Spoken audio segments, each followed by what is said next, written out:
Борлуулалтын төсөөлөл ер нь ямархуу 1-р сарын гүйцэтгэлтэй харьцуулаад аваад үзэх юм бол оныг ямархуу байдлаар үднэ гэж харж байна 26 оныг. За 26 онд бол бид хэд ер нь дотоодын зах зээл дээр бол нэлээд өндөр хүлээлттэй байгаа. 25 онд ч гэсэн ер нь бол дотоодын зах зээлийн борлуулалт маань ер нь 30-аас дээш өрссөн. Тэгэхээр ер нь зах зээл дээр бол нэмэлт борлуулалт хийх орон зай байна гэж харж байгаа.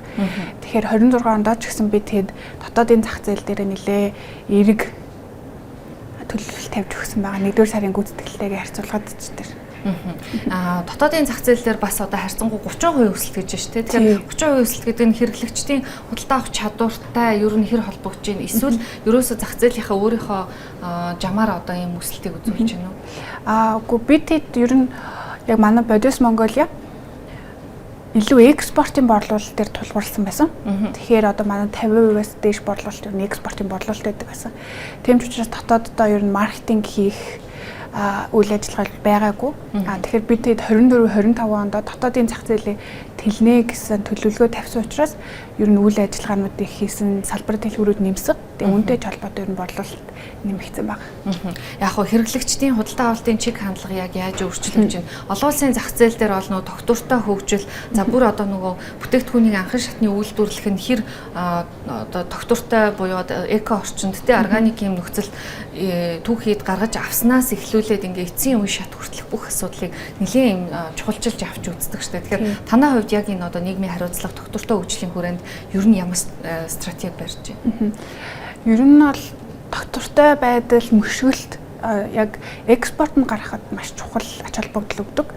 Худалдаа авагч хэрэглэгчид.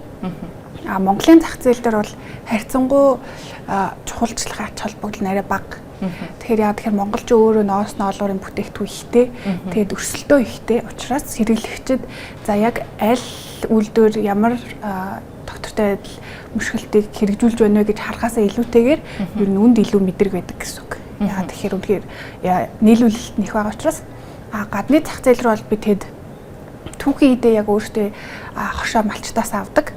Гэрээтэй удаан олон жил ажилласан мөн бүх шат амжилтуудаа Монголын дотоодын үйлдвэрүүд дээр одоо эрүүлэх бол эрүүлэхтэй.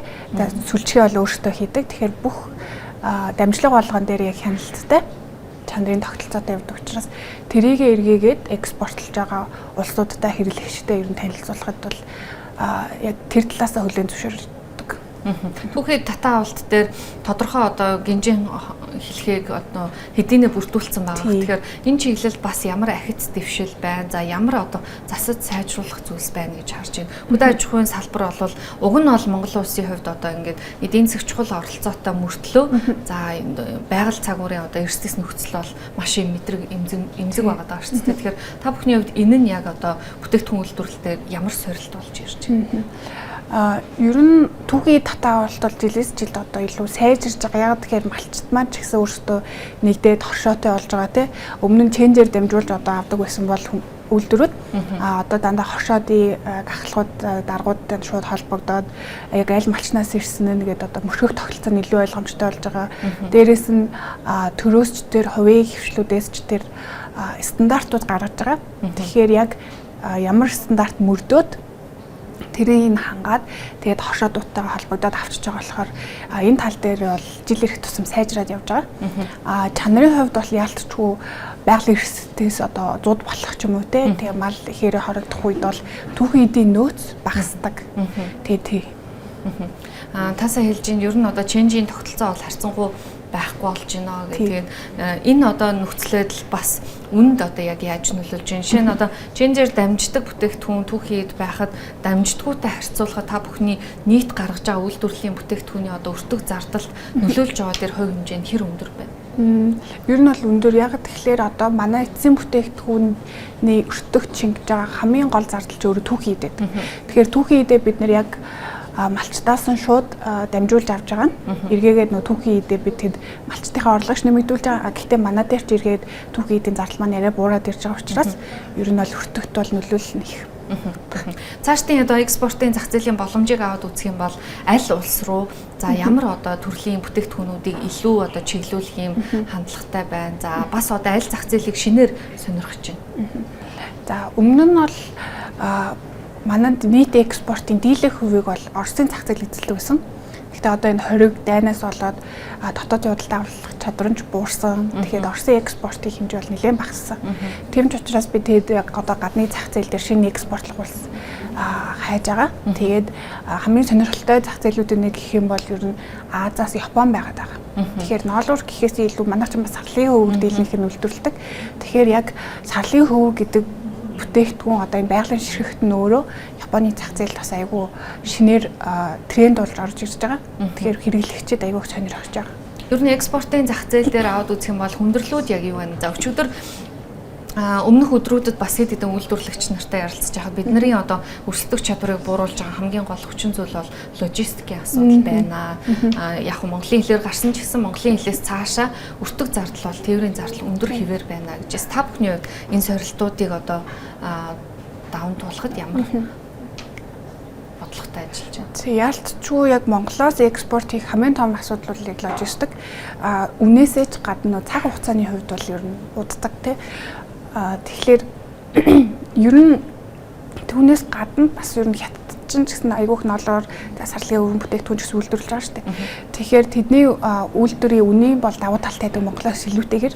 Тэгэхээр ерөөсөө Монголоос экспорт хийж байгаа хэрэглэгчдийн хамгийн гол зүйл нь бол гарал үүсэл түүхэн найгаад байгаа. Тэгэхээр Монгол ноолоор гэдэг нь өөрөө цэцлэгээд ер нь танигдаад эхэлсэн чанарын хувьд гарал үүслийн хувьд те. За мөн төрөний хэлсэн байгаль дээлтэй доктортой адилхан. Тийм ч учраас тэр нэмэлт зардлыг тэр хүмүүс өөрсдөө дагаад Монголоос экспорт ер нь хийх сонголтыг хийж байгаа гэсэн үг. Хөрөнгө оруулалт үйлдвэрүүдийн одоо хүчин чадлыг нэмэгдүүлэх эсвэл илүү шинэ технологиг нэвтрүүлэх тал дээр ямархуу хэмжээний хөрөнгө оруулалтуудыг төсөөлж байна. Ер нь дунд хугацаанд яг бодос өөрөө яг хаана очсон байна гэж зорж харж байгаа бол. За манай үйлдвэрийн хүчин чадлаа бол бид нэмнэ гэсэн ойрын хугацааны төлөвлөлт байхгүй байгаа. Самнахын хүчин чадлаа бол нэмнэ. Сүлжээний хүчин чадлыг бол нэмэхгүй. Ягаад тэгэхээр сарлын хөвгч өөр айгу ховор түүхэд. Тэгэхээр одоо Монголоос бохир ноолоор 10,000 тонн гардаг бол сарлын хөвөр 100 тонн л гардаг те. Тэгэхээр бид тэр 100 тонн сарлын хөврийг аль болох чанартай эцсийн бүтээгдэхүүн үйлдвэрлэх нь манай гол зорилго гэсэн үг. Харин бусад амжилтуудаа бол бид нэр одоо эрхээ ч юм уу яг чаддаг хамгийн сайн чанартай хийдэг газруудаар нь хийлэгдэ. Тэгэхээр бүх юмыг заавал өөртөө хөрөнгө оруулаад хийх биш. Яг чаддаг газартайгаа аутсорсинг гэрээ хийгээд яг хийдэг юмнуудаа тултлан сайн хийгээл гэсэн зорилготой байдаг. Одоо бол үйлдвэрлэгчдийг дэмжих чиглэл бас татварын тодорхой одоо өөрчлөлтүүдийг хийнэ тий татварын бодлого дээр өөрчлөлт оруулнаа. За дээрэс нь одоо борлуулалтын орлогын босхыг болоод өөрчлөнө гэсэн мэдээлэлүүд байж байгаа. Тэгэхээр энэ мэдээлэл та бүхэн дээр яг яаж бууж ийн? Ер нь одоогийн нөхцөл байдалтай татварын одоо өнөөгийн бодлоготой хэр нийцтэй байна гэж харж байна. Ер нь бол татварын дарамт айгүй өндөр. Тийм манайх ч одоо үйлдвэрлэл явуулна гэхээр нөгөө ажиллах хүч нь айгүй их байдаг. Тэгэхээр нэг бүтээгдэхүүн гаргахын тулд тэр ард нь 100 хүн ажиллаж байгаа байхгүй. Тэгэхээр нийгмийн даатгал хоот гээл бүх татвараас ахуулаад цалингийн өндөр болгомоор байгаа ч гэсэн чадахгүй асуудлууд бол гардаг.